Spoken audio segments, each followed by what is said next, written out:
भारत माता की, भारत माता की जय। गौ माता की जय। देखो जय बहुत बोल ली हमने, अब क्या करेंगे? सेवा और रक्षा हो। गौ माता की सेवा हो। सेवा और रक्षा हो। गौ माता की सेवा और रक्षा हो। व्यास गादी पर विराजमान देवी चित्रलेखा जी और इस गौ महोत्सव में उपस्थित सभी गुरुप्रेमी बंधुओं, मातृशक्ति और सभी आचार्य बंधु जो मेरे सम्मुख और मंच पर बैठे हैं, मैं तो आज केवल आप लोगों को सुनने आया हूं कि मैंने देवी चित्रलेखा को एक बार सोने में पहली बार सुना था और उसके बाद फिर मेरा कहीं मौका नहीं लग पाया। आज मुझे मौका था कि मैं आज सुनूं, लेकिन मुझे अभी कहीं जाना था क्योंकि 6 बजे तक का समय मैंने निर्धारित अपना किया हुआ था। कल माननीय हमारे राज्यपाल महोदय जी नूह क्षेत्र में एक बिस्तर गौशाला में पधारेंगे, उस कार्यक्रम को मुझे जाकर के देखना है।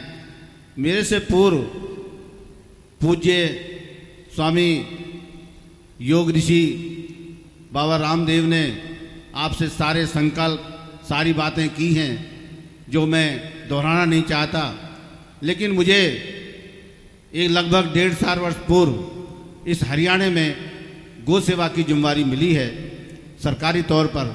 वैसे तो मैं बचपन से ही इस कार्य में जुड़ा हुआ हूँ, क्योंकि मेरा निवास भी ऐसे क्षेत्र में है जहाँ सबसे ज़्यादा गौहत्या होती है, पुन्हाना मेवात में। आप सब जानते होंगे भली भांति।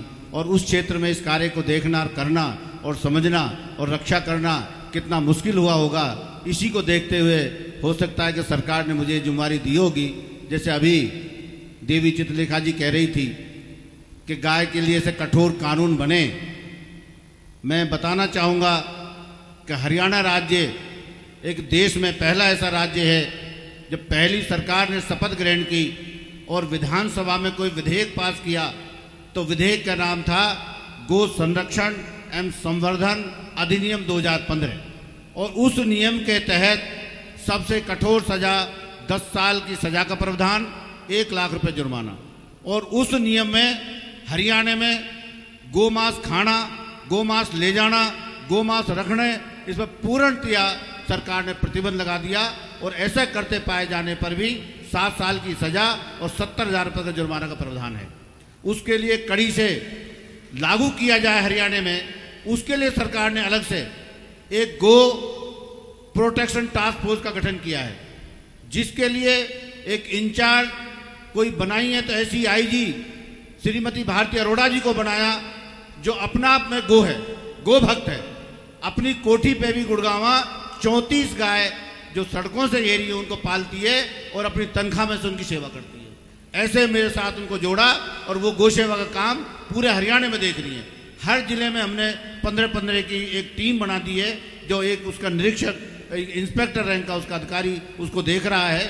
इसलिए अब हरियाणा में गोहत्या, गो तस्करी हम बिल्कुल बंद हो जाएगी। अभी मेवात में चल रही है, उसके लिए हमने अलग से कल टास्क फोर्स और फोर्स लगाई है, वो हम बिल्कुल बंद कर देंगे। और अभी गुजरात का हमारे पास, जैसे अभी पूज्य स्वामी जी भी इसका जिक्र कर रहे थे कि गुजरात ने एक ऐसा नियम बना दिया जो आजीवन कारावास का नियम बनाया है, उस नियम को भी मैंने कॉपी मंगवाई है और हो सकता है कि हम अमेंडमेंट करके उस नियम को भी हरियाणा में लागू कर दें। मैं आपको बताना चाहूँगा कि मांग उठी है बहुत दिन से कि गाय को राष्ट्रीय पशु घोषित किया जाए। अभी देवी जी कह रही हैं कि राष्ट्रीय मतलब उसको माता घोषित किया जाए, लेकिन मैं ऐसा पहला हरियाणा होगा, हरियाणा राज्य, जिसमें गाय को हम राज्य प्राणी घोषित करने जा रहे हैं। उसका हमने रखा राज्य प्राणी, क्योंकि ये हमारे प्राण हैं, ये हमारी माँ नहीं, हमारे प्राण हैं, जिसकी वजह से हम यहाँ हैं। इसलिए जल्दी ये भी पहला जो काम होगा वो केवल हरियाणा में होगा, जिसको हरियाणा राज्य प्राणी घोषित हम करने जा रहे हैं। इसके साथ साथ मैं आपको ये भी बताना चाहूँगा कि हरियाणा में आज जो गौशालाओं की स्थिति है वो कितनी खराब है। उनको ठीक करने के लिए भी हम आत्मनिर्भर बनाने के लिए हम क्या क्या कर सकते हैं, उनके गोमूत्र से, गोबर से हम क्या क्या बना सकते हैं, उनकी योजनाएं हम जल्दी यहाँ लागू करने वाले हैं। और ये जल्दी आपके बीच में आपको ये पता लगेगा कि वाकई हरियाणा जो गौ सेवा के काम है वो सबसे अग्रिम प्राणी पर रहेगा, पंक्ति पर रहेगा। मैं इसके साथ साथ आपको ये भी बताना चाहूँगा कि जो हमारे कृष्ण भगवान हैं, जो अभी आप भागवत कथा कृष्ण और राधा की सुन रहे हैं, मैं आपसे पूछना चाहूँगा कृष्ण भगवान की कितनी माताएं थी?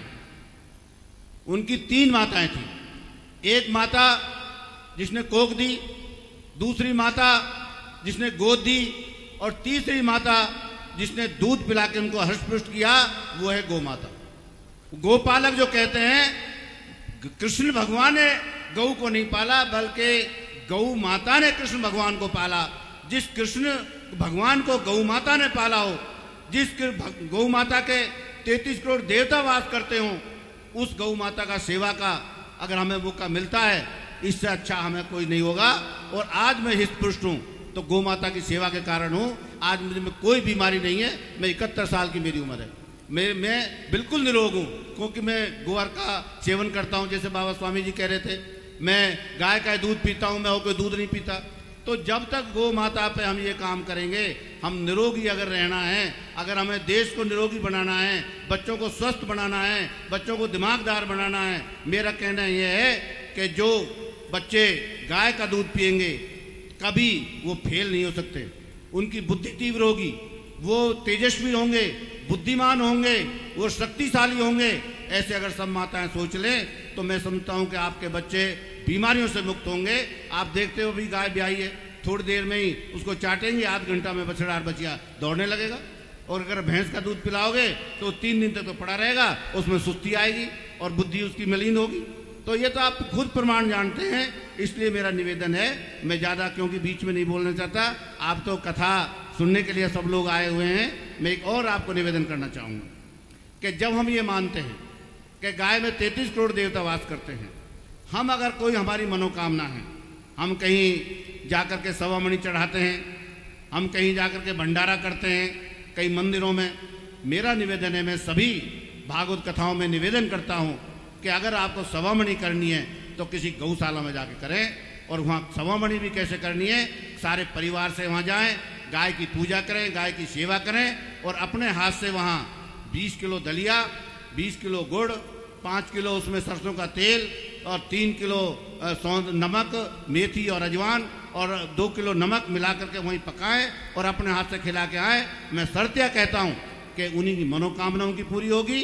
और अगर कष्ट निवारण के लिए वो ऐसा कर रहे हैं, सवामणि चढ़ा रहे हैं, तो उनका कष्ट निवारण होगा।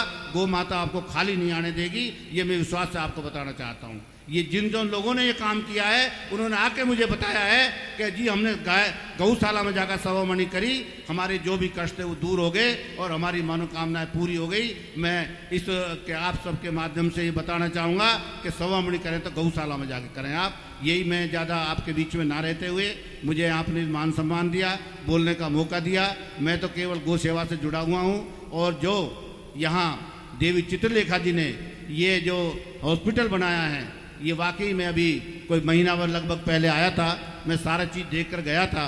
वाकई एक बहुत ही हमारे हरियाणा में एक पहला ऐसा हॉस्पिटल है गऊओं का, जो मतलब ये कि ऐसी तर्ज पर बनाया जा रहा है जैसे मतलब प्राइवेट हॉस्पिटल है हमारे इंसानों के, उसकी तर्ज पर ये बनाया जा रहा है। इसके लिए मैं बधाई भी देना चाहता हूँ और मैं आशीर्वाद देना चाहता हूँ। और मैं ये भी कहना चाहूँगा कि जो जो मेरे लायक आप इस काम के लिए मुझे ड्यूटी लगाएंगे, जो मुझे भी आप सौंपेंगे कि भाई सेवा में मेरा, सरकार का और आयोग का कोई योगदान होगा, तो उसमें भी हम आपको पीछे नहीं रहेंगे। ये मैं आपको आश्वासन देना चाहता हूँ। मैं आपके बीच में ज़्यादा ना रहते हुए बहुत बहुत धन्यवाद करना चाहता हूँ। जय गौ माता की, जय भारत माता की।